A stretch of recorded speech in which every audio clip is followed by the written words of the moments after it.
Dans l'univers tentaculaire de Marvel, peu de scènes ont suscité autant de confusion et de spéculation que la scène post-générique de l'ère d'Ultron. Thanos, le grand antagoniste du MCU, y apparaît, enfilant le gant de l'infini, déclarant avec détermination « Très bien, je vais le faire moi-même ».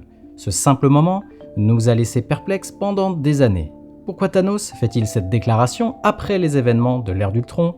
Est-il lié à Ultron d'une manière ou d'une autre ? Est-il lié à Ultron d'une manière que nous n'avons pas encore comprise ? Salut à tous et bienvenue sur House of Marvel pour une nouvelle vidéo. Aujourd'hui, on va plonger dans une théorie intrigante. Thanos a-t-il un lien avec Ultron ? Préparez le café, installez-vous bien confortablement, je suis Julien et vous êtes sur House of Marvel. Revenons d'abord sur cette fameuse scène. Après les crédits d'Avengers l'ère d'Ultron, on voit Thanos mettre le gant de l'infini et prononcer ces mots énigmatiques. Pour ceux qui suivent de près le MCU, cette scène semble indiquer une prise de conscience de la part de Thanos. Ses tentatives pour récupérer les pierres de l'infini par l'intermédiaire d'autres individus ont échoué et il décide de prendre les choses en main. Mais pourquoi cette scène est-elle placée ici à la fin de l'ère d'Ultron ? De nombreux fans ont interprété cette scène comme une référence directe aux événements du film. Thanos semblait exprimer sa frustration envers les résultats obtenus par Ultron. Mais cette confusion a soulevé des questions pertinentes sur les actions et les motivations de Thanos en relation avec la pierre de l'esprit.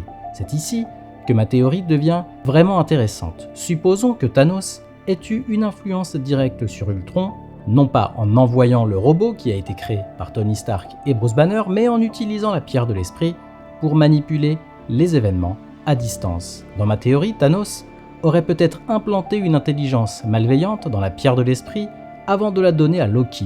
Le but, planter cette pierre sur Terre, même si Loki échouait dans sa quête du Tesseract. En fait, en faisant cela, Thanos s'assurait que la pierre de l'esprit tomberait entre les mains d'une autre entité qui pourrait encore servir son plan.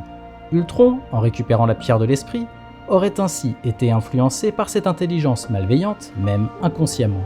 Cela signifierait que Thanos avait un certain degré de contrôle sur Ultron, espérant que ce dernier réussirait à éliminer une grande partie de l'humanité, simplifiant ainsi la tâche de Thanos lorsqu'il arriverait pour compléter sa mission. Cette théorie gagne en crédibilité lorsqu'on considère les confirmations de Marvel Studios. Sur la page du personnage de Loki sur le site de Marvel, il est mentionné que Loki a pu influencer les autres avec le sceptre imprégné de la pierre de l'esprit tout en étant lui-même influencé par celle-ci. Cela confirme que la pierre a la capacité de corrompre et de contrôler les esprits, renforçant l'idée que Thanos aurait pu l'utiliser pour influencer Ultron à distance. Si ma théorie est vraie, elle changerait radicalement notre compréhension de la relation entre Thanos et Ultron et par extension de l'ensemble de la saga de l'infini. En liant directement Thanos à Ultron, cette théorie resserre également le lien entre Thanos et Tony Stark. Ultron est après tout une création indirecte de Stark, un projet né de ses peurs et de son désir de protéger le monde.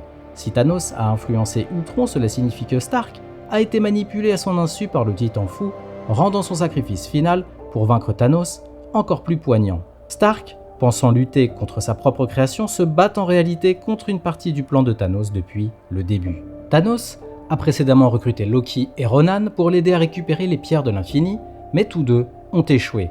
En plaçant la pierre de l'esprit sur Terre, Thanos espérait probablement que d'autres entités comme Ultron pourraient accomplir une partie de son travail. Sa déclaration « Très bien, je vais le faire moi-même » prend alors un nouveau sens. Ce n'est pas seulement une frustration face à l'échec d'Ultron, mais aussi une reconnaissance que même ses plans les plus élaborés nécessitent son intervention directe. Enfin, ma théorie met en lumière la véritable puissance de la pierre de l'esprit. Décrite comme capable d'influencer et de corrompre même les esprits les plus forts, elle devient un outil clé dans l'arsenal de Thanos, pas seulement une simple pierre à collecter. Cela explique pourquoi Thanos se sentait suffisamment confiant pour laisser la pierre de l'esprit sur Terre avec Loki. Il savait que quel que soit l'utilisateur final, la pierre continuerait à servir ses objectifs à long terme. Cette théorie, bien que non confirmée par Marvel, offre une nouvelle perspective intrigante sur les événements de l'ère d'Ultron. Elle nous pousse à reconsidérer les motivations et les actions de Thanos sous un jour nouveau, mettant en évidence l'étendue de son plan et son influence subtile mais puissante sur les événements du MCU.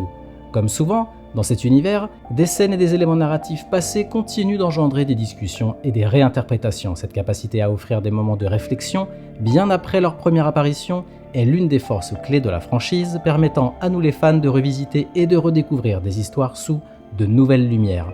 Alors la prochaine fois que vous regarderez l'ère d'Ultron, gardez cette théorie à l'esprit.